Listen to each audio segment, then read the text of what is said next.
have got so many plans. So many plans. In fact, I realized that motivation is not permanent. I'm sure you have gone to you have heard motivational speakers. They speak to you. You feel pumped up. It's on the Friday. You say, yes, I can. I'll do it. By Monday, you say, how am I going to do it? Okay? So here at Dr. S.M. CHIRISA, we are not just motivational, but we actually teach you the how, the skills that you need to get the work done. Okay? And so, because motivation does not last. And we want to tell you that you have to do things beyond motivation. And I call that discipline. I call that discipline. A few months ago, or about a year ago, I was overweight. Some of you may think I'm still overweight, but I was worse than what I am. In fact, none of my suits could actually close. And I decided to go on a weight loss program. I'm still on. And during this winter, I was waking up at 6 o'clock, 5 o'clock, and walking. In January, I will see a lot of people, but during this winter, these 2 June and July, I was just by myself. And that's what makes the difference. Okay? You walk in January because you are motivated. But you continue to walk in June because you are disciplined. And that's the difference, and that is the difference maker. And I want to say that if you're an entrepreneur, you must live beyond being motivated. You must actually get your life and your activities to the level of discipline. And the level of discipline is where you are able to do things whether you like them or you don't, whether you are happy or you are sad, whether your girlfriend is pissing you off or not. Are you hearing what? Whether you've got money or you've got no money, whether you've got a flu or you've got no flu, you have to function beyond motivation. Am I talking to somebody here? And so I also have realized, I've been doing this business mentorship class for a long time, and at one time I was also doing some work for Potras, that innovation drive. And when I was doing that, I went through over 1,500 different ideas. So I realized that ideas are awash. So many people have got ideas. There are so many people who talk. I've got a relative of mine who can talk. If I give him the mic and he tells you ideas, he's got flight of ideas. I mean, he's literally like one idea after the other, one idea after the other, and all of them are billion-dollar ideas. Now he's 40-something plus years, and he's not even 1,000 years. You get what I'm saying? But he's got so many ideas. Because talkers, you can talk. And sometimes when we are entrepreneurs, obviously you want the pep talk, you want to pump yourself up, you talk a lot, and we are very optimistic. But if you are not going to execute your plan is as good as dead. In fact, you with a plan and you without a plan, you are the same. If you cannot get the plan done, you are actually in the same boat. So, a person with an idea which is not executed, you are in the same WhatsApp group with somebody with no idea. So it is important and paramount that you know how to get things done. And success will elude you. You will not be successful until you get things done. So I'm talking to people here that we need to get things done. We need to get things done. So I work, in multiple positions and multiple facets. And a lot of people come to me and say, how do you get this thing done? You are in our auditorium. We'll soon be moving out of here to our new one in Ganil. But I'm a senior pastor of this church.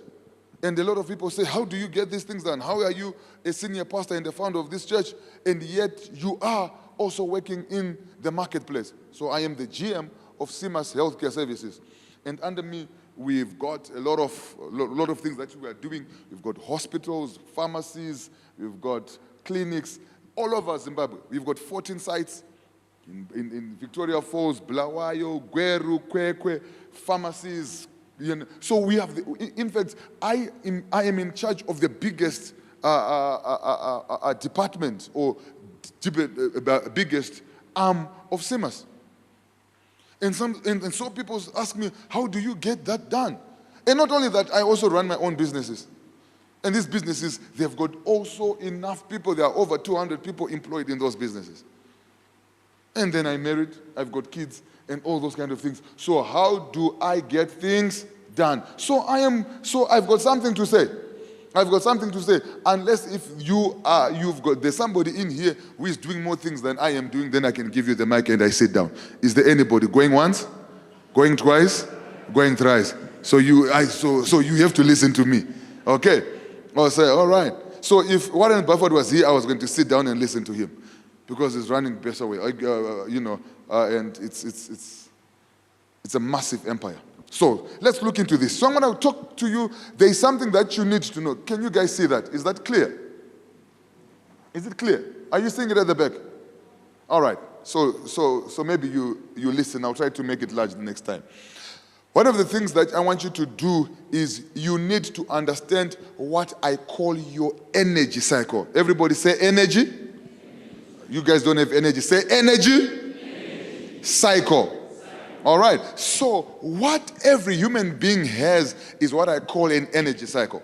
And right now you might have seen it, that during the day or in every 24 hours, there are periods of time where you feel pumped up, where you are energetic, and there are times within those same 24 hours where you feel down, you feel lazy. And it has to do with your energy. So while a lot of people are still talking about time management, us now who are advanced, we talk about energy management. Energy management. So you do have what we call an energy cycle. And it is, so you need to locate where your high energy is. Because at those moments of high energy, that's where you are most productive. That's where you are most attentive. That's where you are most creative. And if you miss those moments, it can be 2 hours, it can be 3 hours. If you spend them doing nothing, if you spend them on stupid things, when you want to get things that are important done, you are out of energy and you won't get things done. So there are times in your time. So for me, I'm a morning person. I'm a morning person. I don't work at night. I'm a morning person, so I like to wake up early in the morning, 5 o'clock, 4 o'clock, I'm up. And in that zone between 4 and 6, before 4 and 7, that's my energy time. That's where I write things down, that's where I think, that's where I solve problems, that's where I plan my day, that's where I do my most critical stuff. Now, on the other hand, my wife is not a morning person. In the morning, she'll be sleeping. She's an evening person. And when she was doing her studies, she would actually read during the night. And you can ask her, I don't read during the night. I actually sleep at 10 o'clock. Because I am not an evening person. I know where my energy is. So you have to know when you are energized. Because if you miss your 3-4 hours of energy, the rest of the time, you are now doing the most important work when you are least creative, least productive, and it actually affects how you get things done. Did you learn something there? Did you learn something there? So what do you need to do? You need to be aware of your cycle, and then you need to know whether you're a morning person, you're an afternoon person, and you dedicate the most difficult, the creative part of whatever you're doing to those times when you are motivated, when you are creative. So find out what it is and know your energy cycle. Are we clear about that one? Because if you miss that window, you are going to be in trouble. If you miss that window, you are out. You are really, really out. Number 2, you have to obviously manage your time. Time management is very key. It's a skill. It can be learned. There are so many books that have been written. One of the books that I like that I read about time management is by an old gentleman called Brian Tracy. If you know him, it's a good book to read. And so in fact, he's one of the best time management writers of all time. Of all time. But one of the books that I like that he wrote is How to Increase Your Income or How to Double Your Income. How to double your income. But so it's important for you to manage your time. And what I do, now I'm telling you what I do here. We're not telling you theories. We're telling you what I do. So what I do is that I group my work. I group my what? My work. And so what I do is I don't just do everything haphazardly. And a lot of people enter their day without knowing what they need to do the following day. So my tomorrow is already planned. My Sunday is already planned. Are you hearing what I'm saying? So when I arrive in a day, I do not plan about the day, I execute in that day. I do my planning a day before or days before. Am I talking to somebody? So by tonight, before you go to sleep, you must know exactly what you're going to use your tomorrow. What are you going to do in the morning? What are you going to do in the afternoon? What are you going to do in the afternoon? In the evening? Who are you going to call? Who are you going to meet? Who are you going to visit? Who are you going? Are you hearing what I'm saying? You must know exactly what you are doing. And a lot of people get into the day and Holy Spirit help me. No. It's too late. Are you hearing what I'm saying, somebody? If you want to get things done, you must schedule your work, and you schedule your work. You schedule what you're going to use your time a day before. Am I talking to somebody here? And one of the things that I have seen is that if you want to execute and to manage your time, work in blocks. Work in what? In blocks. There is a law called the law of diminishing returns. It means that the more you continue to work on something, your efficiency and output starts to decrease. And as a psychiatrist, I can say something about human behavior. You cannot concentrate more than 2 hours. After 2 hours, your mind starts to wander. Who has ever read a book, and after you have read almost 3 pages, has anybody done that? Is it only me? Because there are moments where you can actually do some work and be attentive. Then somewhere along the way, your attention span starts to decrease. And so if you are a pastor and you are here and you are doing 6-hour services, preaching 6-hour services, people are sleeping. You are the only one who is awake. You understand what I'm saying? So it's better to have short services and people catch something than to have long services that people will forget what they had 2 hours, 4 hours ago. You understand what I'm saying? So you must work in blocks. So what I do is I work with 2-hour blocks. I block 2 hours and I say, in this block, I am doing nothing else except this. Whether it's a project, whether it's a meeting, I block myself. And when I say I block myself, I then block everything else.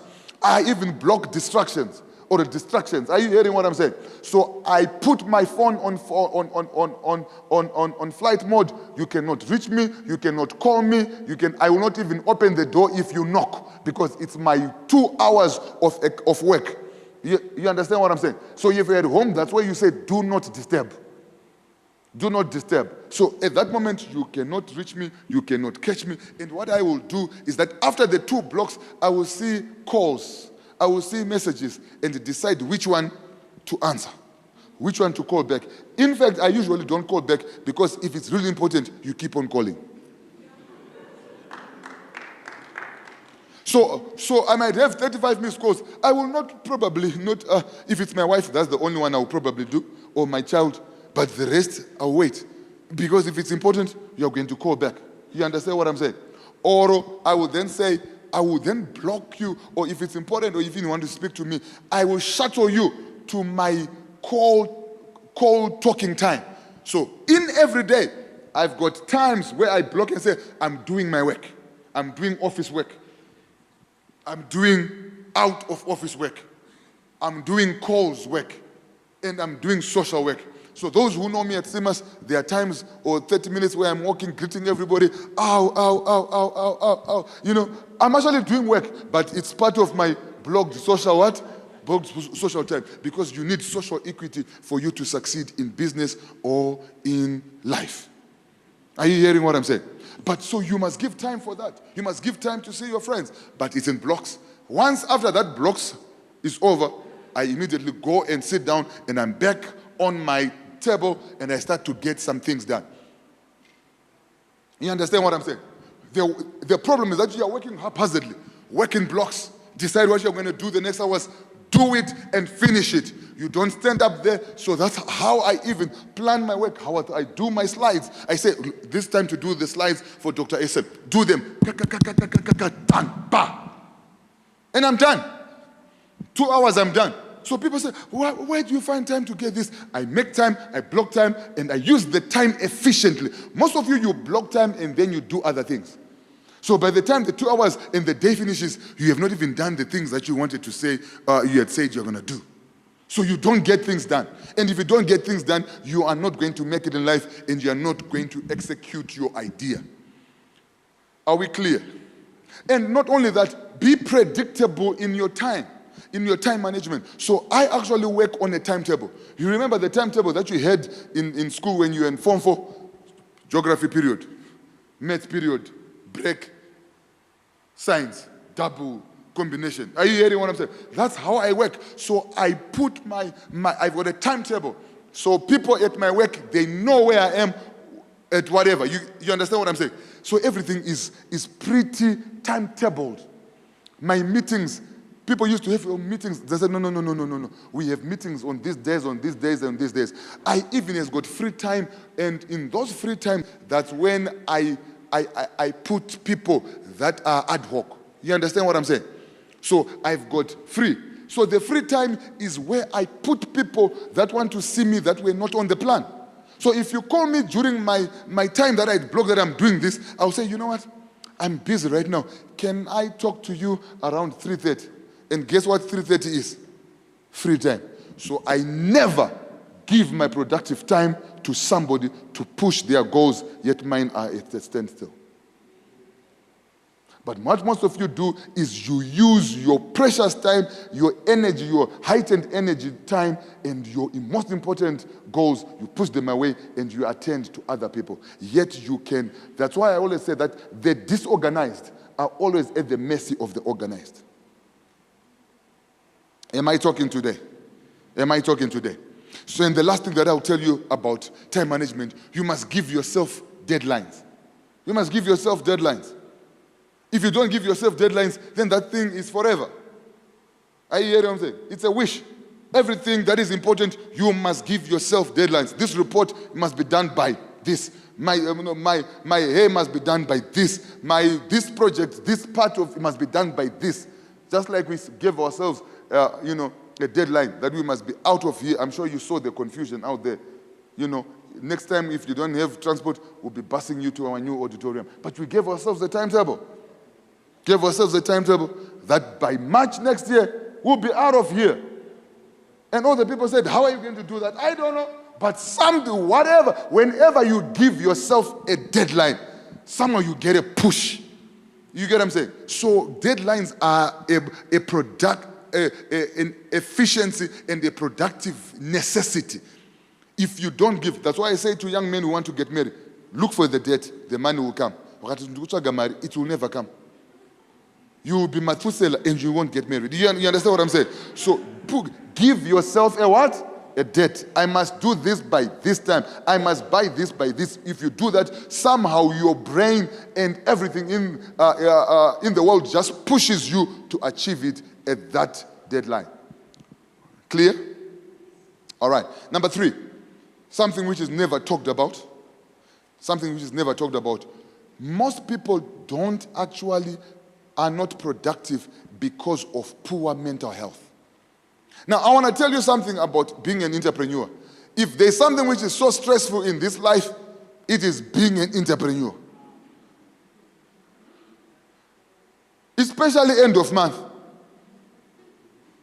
And you've got workers. You've got rents. You've got suppliers. So being an entrepreneur is not a walk in the park. Being a gold mafia, yes, but being an entrepreneur is not a walk in the what? In the park. There are times where your emotions go up. There are times when you are happy. There are times when you are crushed. There are times when you are no varwa. And today we are just talking about one guy who closed me about 40,000.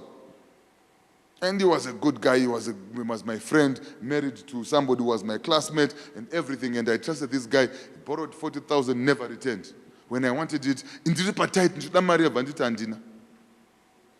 And you know how it is when people can have rough when that word and another report. You know that kind of talk. I can sense that people have also said it here, isn't it? You have used that line, isn't it? Huh? And then you have to go out there. And so if you don't maintain your mental health, so what we have seen is that it has also been seen that depression and anxiety is very high among entrepreneurs. And if you don't recognize that you are now getting depressed and you don't have enough rest, you don't have enough sleep, you actually decrease your productivity. Because whenever you are depressed, you can't concentrate. Whenever you are depressed, you've got no energy. There are times when you can't even get out of your bed. I know you've got no energy because your alarm rings 6 times. Snooze. Snooze. Snooze. Snooze. I'm saying. You know? So one of my things that I do is that I don't switch off my